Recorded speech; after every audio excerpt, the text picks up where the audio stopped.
Fitness वाली बहू। चंद्रनगर गांव में सुगना अपने बेटे रमन के साथ रहा करती थी। कुछ ही दिनों में उसकी शादी राधा नाम की एक लड़की से हो जाती है। राधा फिटनेस को लेकर बहुत ज्यादा सजग होती है और वो घर के बाकी लोगों को भी दिन भर फिटनेस टिप्स देती रहती है। बहू, आज तो मुझे आलू पूरी खिला दो। नहीं माँ जी, उसमें बहुत ज्यादा फैट और कोलेस्ट्रॉल होता है। आपको तो मैं आज प्रोटीन सलाद बनाकर खिलाऊंगी। कुछ दिनों तक तो सब ठीक लगता है, मगर धीरे धीरे सुगना और रमन दोनों ही राधा की इस आदत से परेशान होने लगते हैं। राधा, मैं मानता हूँ हमें फिटनेस के प्रति सजग रहना चाहिए, मगर बाकी की चीजें भी खानी उतनी ही जरूरी है। रोज रोज प्रोटीन सलाद थोड़ी ना खाया जाता है।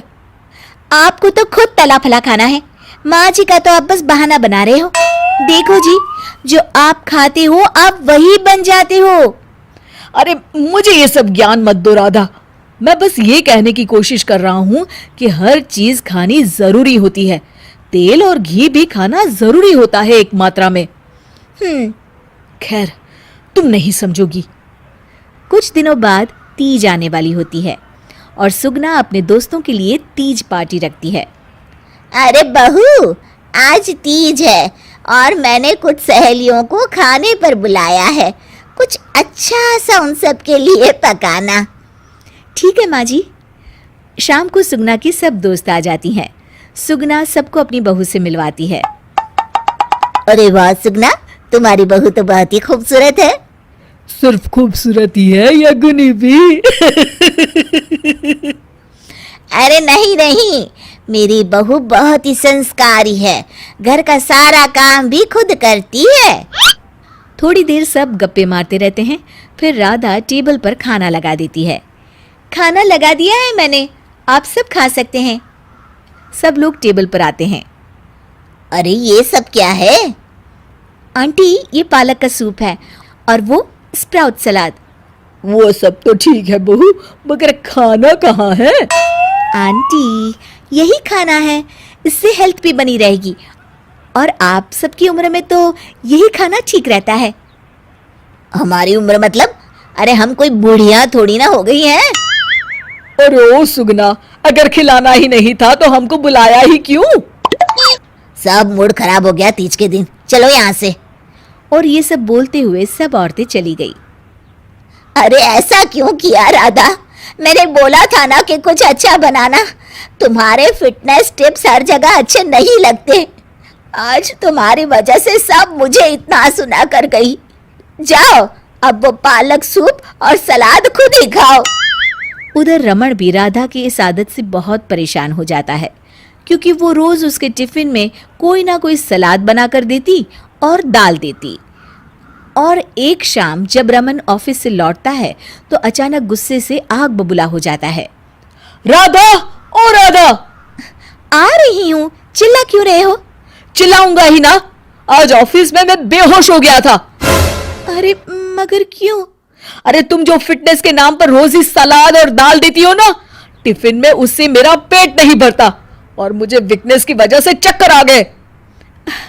मगर उसमें तो प्रोटीन होता है। हर चीज लिमिट में अच्छी लगती है राधा, चाहे वो फिर प्रोटीन ही क्यों ना हो। उसके अलावा भी सबकी मात्रा खाने में जानी चाहिए। मैं तो बस आप सबकी सेहत के लिए ये सब करती हूँ। अरे इतना भी मत करो, हमें खुला छोड़ दो थोड़ा। थोड़े दिनों बाद एक दिन जब सुगना मंदिर से लौटकर आ रही होती है तो अचानक से गिर जाती है और उसकी सब उंगलियां और हाथ पैर जोर से अकड़ जाते हैं। कुछ लोग मिलकर उसे घर छोड़ जाते हैं। घबराई हुई राधा तुरंत डॉक्टर को बुलाती है। डॉक्टर साहब, माँ जी को क्या हो गया है? इनका पूरा चेकअप करना होगा। वैसे तो मुझे लग रहा है कि इनको गठिया हुआ है, इतना तो पता चल रहा है। गठिया? बाप रे! हाँ, गठिया। इनके घुटनों और सभी जोड़ों में जो लचक, जो चलने फिरने के लिए ऑयल चाहिए ना, वो अब नहीं है। अरे कैसी बातें कर रहे हैं आप? मैं तो इनकी सेहत का बहुत ख्याल रखती हूँ, रोज प्रोटीन सलाद खिलाती हूँ और सूप भी। मतलब ये बिल्कुल भी ऑयल या घी नहीं खाती? नहीं नहीं। अरे कैसी बातें कर रही हैं आप? खाने में एक मात्रा में घी या ऑयल का होना बहुत ही आवश्यक होता है। अगर वो पेट में नहीं जाएगा तो जोड़ों में जो ग्रीस होता है वो खत्म हो जाता है। ओह, ऐसा क्या डॉक्टर? माँ जी ठीक तो हो जाएंगी ना? हाँ हाँ, हो जाएगी। थोड़ी देर बाद रमन भी ऑफिस से आ जाता है। क्या हुआ माँ? कुछ नहीं बेटा, बस ऐसे ही गिर गई थी। ये सब मेरी गलती की वजह से हो रहा है, मुझे माफ कर दीजिए आप दोनों। राधा रमन को सब कुछ बताती है। I am sorry Raman. अति हर चीज की बुरी होती है राधा, इसलिए मैं तुमको बार बार बोला करता था। तुम्हारी फिटनेस के प्रति जागरूकता अच्छी लगती है, लेकिन शरीर में हर तरह की प्रोटीन जाना भी जरूरी है। जी, आप बिल्कुल सही कह रहे हैं, मुझे माफ कर दीजिए। मैं अपने हाई क्लास फ्रेंड के दिखावे और बहकावे में आ गई थी।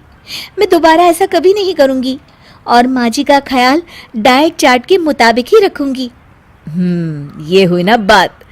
अब मेरे लिए आज अपने हाथों से देशी घी के गर्मा गर्म आलू के पराठे बना दो, तो ही मैं माफ करूंगा तुम्हें।